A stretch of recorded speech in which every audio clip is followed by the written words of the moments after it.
Hi everyone, কেমন আছো? শুভ দুপুর সকলকে, গুড আফটারনুন। তোমাদের খাওয়া দাওয়া কমপ্লিট? আমাদেরও প্রায় হয়ে এসছে। তো আজ আমি একটা চিংড়ি মাছের রেসিপি নিয়ে চলে এসেছি। রেসিপি ঠিক নয়, এটা করলাম একটা লং ভিডিও। তো কি বলবো, রোজ রোজ এক কথা বলতে তো ভালো লাগে না। তো কেমন করে করবো একটু তোমরা দেখে নাও। মাছগুলো এখানে কেটে ধুয়ে রাখা হয়েছিল, নুন হলুদ মাখিয়ে রেখেছিলাম। এদিকে কড়াইয়ে তেল দিলাম, তেলটা যেই গরম হয়ে আসলো ভালো করে একটু গরম করে নিয়েছি। তারপর কিন্তু মাছগুলো তেলে ছেড়ে দিয়েছিলাম। মাছগুলো কিন্তু ভালো করে হালকাভাবে ভেজেছি, মানে এতে এই চিংড়ি মাছ ডিপ করে ভাজলে আর কি একটু ছিবড়ে ছিবড়ে টাইপ হয়ে যায়। তো এই জন্য একটু ভীষণই হালকাভাবে ভেজেছি।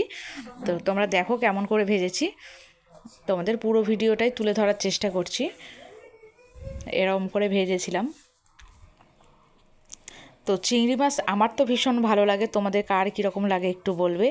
হ্যাঁ, এরম করে বাকি মাছগুলো সব ভেজে নিয়েছিলাম, খুব হালকা করে ভেজেছিলাম, যেন কাঁচাও না থাকে প্লাস আবার যেন ছিবড়েও না হয়ে যায়, এমনভাবে ভেজেছিলাম।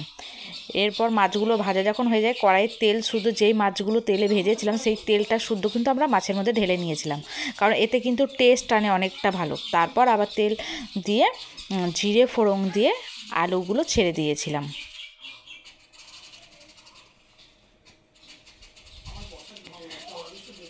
আসলে আমাদের হিটারে খুব একটা মানে হিটারের পাওয়ারটা না এতটাই কম ছিল, যার জন্য মানে আলুটা সেরকম একটু ভাজা হচ্ছিল না। নুন হলুদ পরিমাণ মতো দিয়ে দিলাম।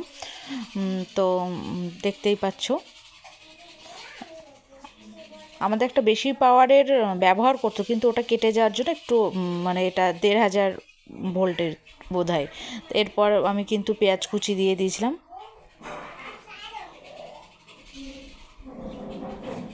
দিয়ে ভালো করে নাড়িয়ে চাড়িয়ে একটু লাল করেই ভেজে নিয়েছিলাম।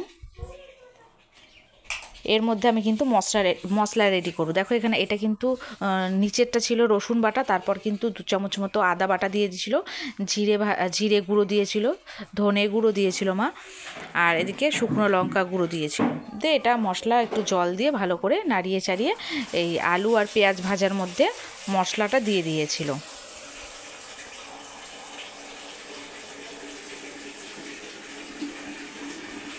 দিয়ে ভালো করে কষিয়ে নিয়েছিল। এর মধ্যে একটু কাশ্মীরি লঙ্কার গুঁড়ো দিয়ে দিয়েছিল, একটু জলে ভিজিয়েই দিয়েছিল যেন এটাতে একটু কালার আসে, তোমরা সবাই জানো।